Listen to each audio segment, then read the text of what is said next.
কোরবানির সময় যখন গরু জবাই করো, একটা গরুর সামনে ছুরি দেখাইও না, নিষেধ, গরু কষ্ট পাবে। এক গরুর সামনে আর একটা গরুরে জবাই করবা না, গরু কষ্ট পাবে। গরুটারে রশি দিয়া বাইদা জমিনের মধ্যে শোয়াইয়া 1 সেকেন্ড দেরি করবা না।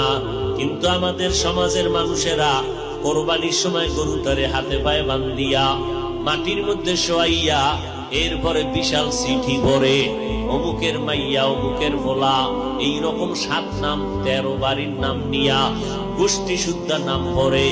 অমুক একজনের নাম আব্দুর রহমান, নাম পড়ল, বাবার নাম, মায়ের নাম, ওয়ার্ড, এরপরে থানা, এরপরে জেলা। কিও এত নাম কেন? আমার এই নামে তো অমুক জেলায় আরো থাকতে পারে। যদি এই জেলার নাম না কও তাহলে আমার দোয়া তো আর এক জেলায় চলে যাইব। এই জন্য আমার গোষ্ঠী শুদ্ধ সব নাম ক। 7 জনের নাম কইতে কইতে গরুটা আদা মরা হয়ে গেছে। ও আল্লাহর বান্দারা, এগুলো শুধু মূর্খতা আর কিছুই না। তুমি কোরবানি দিতেছো আমার আল্লাহর জন্য, কার নামে দাও কেউ জানার দরকার নাই, আমার আল্লাহ জানলেই তো যথেষ্ট। আল্লাহর জন্যই যদি দিয়া থাকো, ইমাম সাহেবের ডাইকে আবার গরুটারে কষ্ট দিয়ে কেন চিঠি পড়াও? এর একমাত্র কারণ এই মানুষটা বড় মূর্খ।